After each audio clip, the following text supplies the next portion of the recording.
Which of these statements are true? A, God will become manized. Or B, man will become godized. Or C, both of the above. I know words. I have the best words. But there's no better word than stupid. Well, according to the newly NZQA certified cult in my hometown that I literally walked past today without even realizing, the answer is C, both.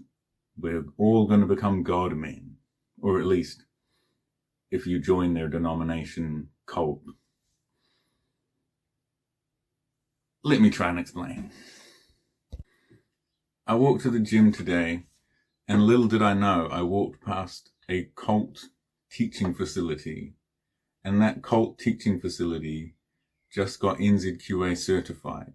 So you can get NCEA credits training at what basically everyone outside this thing calls it a cult. They call themselves a church, or they're, a non-denominational Christian thing. But basically everyone else agrees that this is a cult. They also provide pictures of their accommodation on their website, which I'm sure would be deemed not up to code. But depending on how things go, they will probably get away with this. Like, if no one says or does anything, they'll get away with this because of how New Zealand law works. Generally speaking, there's a whole range of things that are totally legal up until the point someone complains about them. Now, it's going to be the responsibility of the school themselves to allow the students to know their rights and know that they have the right to complain. But who is exactly going to enforce that? No one. I've been at student accommodation. I've been to educational facilities. They don't inform you that, hey, you can complain if we're not doing a good enough job or if there's something wrong. They don't provide you with that information. Even at a regular educational facility, let alone one that's a cult. So we'll play a little game here. I'll show you some pictures and you tell me which one is a Norwegian prison and which one is accommodation for students at this NZQA accredited course. Our first entry is a prison. Next, 8 bunk beds in a tiny space right next to the toilet. Accommodation. Who's this guy? Is this a student? No, prisoner. Depressing bathrooms, timers on the showers, accommodation. And what's this nice looking space? Prison.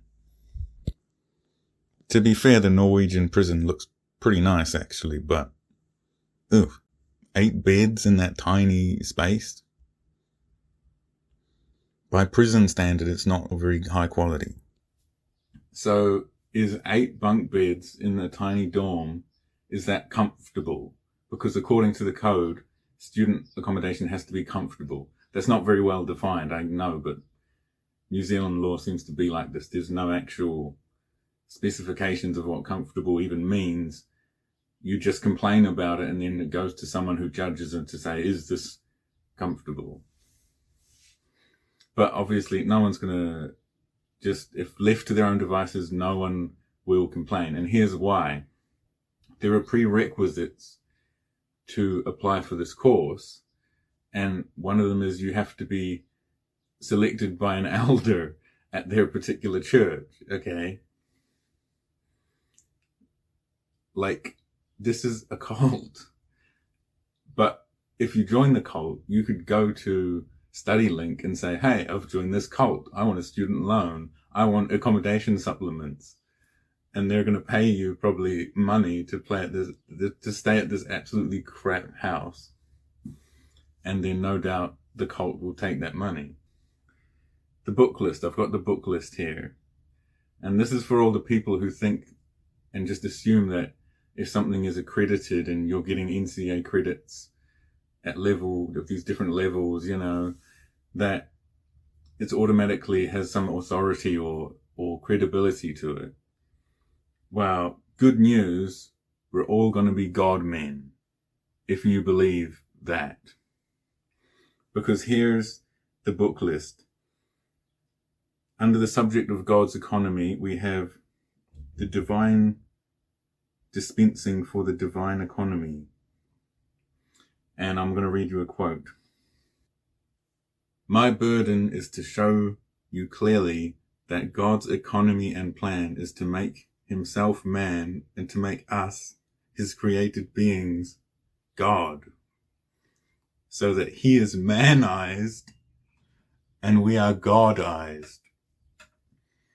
In the end, he and we and he, all become God men. This is the book list that you're going to be reading on your NZQA certified level 4, level 5 certificate, whatever the hell. I should be clear here and say that the curriculum that they're marking at this cult facility is just the basic Bible studies NCA level 4 and 5, which is provided by many other denominations and many other churches and institutions. But the students are expected to basically be at this compound almost 24/7, it seems. According to their website, they get Friday night off and Saturday night off. So they're expected to be there Sunday, Monday, Tuesday, Wednesday, Thursday night, and all day in the morning. And so you've got a lot of time to teach stuff outside of that curriculum. And based on their book listings, clearly they intend to do that and are doing that because this already exists and has existed for a while, but it looks like it's just now got NCA accreditation. Now, you might think, oh, what a shame that people who could go and get a degree are signing up to this fake degree, this fake credentialed path. Well, here's the thing. In order to get into this program, you have to be between the ages 21 and 35, and you have to already have a degree. You have to have already reached level 7 NCEA to now go back down to level 4. What does that say about credentials and NZQA more broadly, that a literal cult is targeting people who have degrees?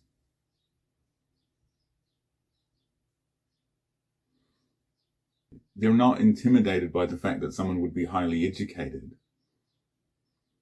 They know that there is a large pool of people between 21 and 35 who have degrees, and those degrees have not helped them or empowered them in any way. That's a pool of disillusioned people that can be taken advantage of. That's where we're at. I don't want to lose the broader picture here, okay? So the cult I'm talking about uses books from Witness Lee, and I'm not really going to dwell too much on the particulars of the cult because to me that's not the biggest story here. The story here is NZQA and the lack of credibility that they really have, and how the entire purpose of NZQA relies on its perceived credibility, and it doesn't really inherently have any. If you were considering joining up to this cult NZQA accredited course, you could see how you may well, had you not done it, think, oh great, I dodged a bullet by not joining that cult. But there are examples of other people applying to perceived legitimate education institutions and dodging a bullet when they didn't go. And I'd like to see more of those people. And I'd like to see those people and their stories become more relevant. So I'm just going to highlight a few examples. Simone Biles was accepted into UCLA to be part of their gymnastics team. Presumably she got a scholarship. She decided not to go to UCLA. Why did she decide not to go to UCLA?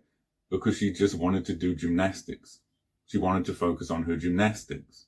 So even though UCLA was wanting her to be on their gymnastics team, she was like, no, I'm not going to be as good of a gymnast if I go to UCLA and allow them to teach me gymnastics. Now she's the best in the world. The best to have ever done it. There are a whole bunch of moves that she's created. She's doing things no one's ever done before. She was never going to be taught that at UCLA because it didn't exist yet. So there's a big difference between this cult and UCLA, right, in terms of perceived credibility, and yet still Simone Biles is like, well, I want to be the best in the world, so I'm not going to be distracted by UCLA. Somebody provided the scholarship, and she's there thinking, someone's paying money to you to limit me. No, that's not a good deal. She called bullshit. I mean, I'm putting words in her mouth. She's obviously completely polite about it, but that's the story. That's the facts of the story. Another example, Tim Henson. He applied for Berklee Music School or something. He's part of the band Polyphia. He didn't get in. Oh no, crisis. I've not got in to music school. What am I going to do? Oh, well, I have a band. Maybe I'll just actually do some fucking music. Good decision. He has now pioneered different techniques of playing the guitar. He wasn't going to be taught those techniques at Berklee Music School because they didn't exist. He invented them. He dodged a bullet by not getting accepted to that class, to that course. And does anyone really think Simone Biles would be better at gymnastics had she spent more time at UCLA? No, I don't think anyone would think that. Yes, it's terrible that we've got people living like sardines in this horrible dorm and being exploited for money by this cult in my hometown. But more broadly, just the implications of that sort of Wizard of Oz perception of like, oh, you got to get a degree. You have to, really take seriously these credentials, these qualifications. We need to pull back the curtain and realize, no, this is just some twat behind the curtain, pulling knobs, signing paperwork, rubber stamping stuff. And industry can just come in and basically write the curriculum in something that's calling itself science. So if you actually want to do science, your path is basically get a degree, completely fucking forget everything you were taught on that degree, start from scratch. And most people don't do that. Most people just keep confirming the horse shit they were taught on the degree. That's my personal little bias and axe to grind that I've got. So I found this suggestion that NZQA gave to this cult. In their review, they said, consider appointing an independent board member outside NZTC's denomination, but also knowledgeable around the tertiary education strategy, TEC funding, and NZQA protocols.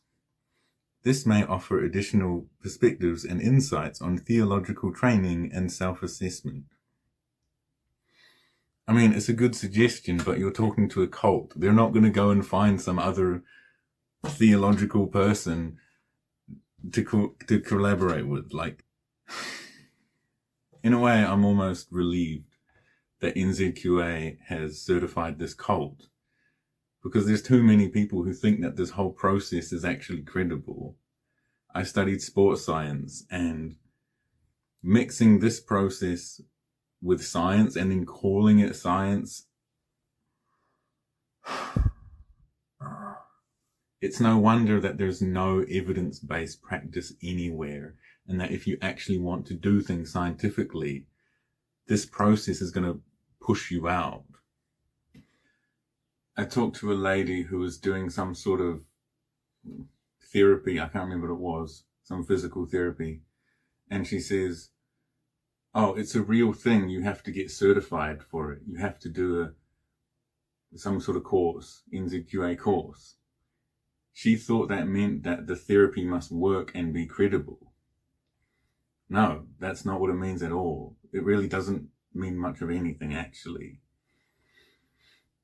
And even if there are protocols to ensure quality, they require someone to complain, and they're not even informed that that's their responsibility. It's the student's job to keep the teachers honest. Okay, so if you're being taught something that's complete bullshit, you have to complain about it. You have to teach the teachers so that they can then teach you right, and you can get certified to say, I was taught this thing. So I'm told by NZQA that this does happen, that students do complain that what they're being taught isn't science, and then the curriculum gets updated and corrected. But I want to know what happens to those students. Because if you've just shown that you're an unruly student and you're challenging the people above you, are you not just going to end up getting blacklisted? That's what's going to end up happening. Even way back in early 1900s, or whenever Einstein got his degree, he was clearly very good at physics. He managed to get his PhD, but after he graduated, he was unemployed because his professors didn't like him, because he didn't kiss their ass enough. And probably because he was smarter than them, he didn't have as much respect for them as other people would have. So even in that situation, the dynamic is fucking broken, right? And I guarantee you that as education has proliferated and become so much more expected of people, so much more inflation has taken place, a lot of the ridiculousness has just fucking been dialed up to 11. The trends are bad. The trends are getting worse. So this is not my typical content. I wasn't planning on making this YouTube, but if it gets a bunch of likes and a bunch of comments, views, I guess I'll give updates in the future. Maybe shining the light on this particular situation could have a positive result. I'm not sure. We'll see. Maybe other media picks it up. If you want to hear more about this, hit the like button, subscribe, leave comments about the state of education, about, do you have cults in your neighborhood? Do you know anything about the law's recovery, and do you have any statements you want to make about that? Talk about that in the comments. Other than that, hope to see you later. Thank you for watching and for listening to my bit of a rant, admittedly, but thanks. See ya.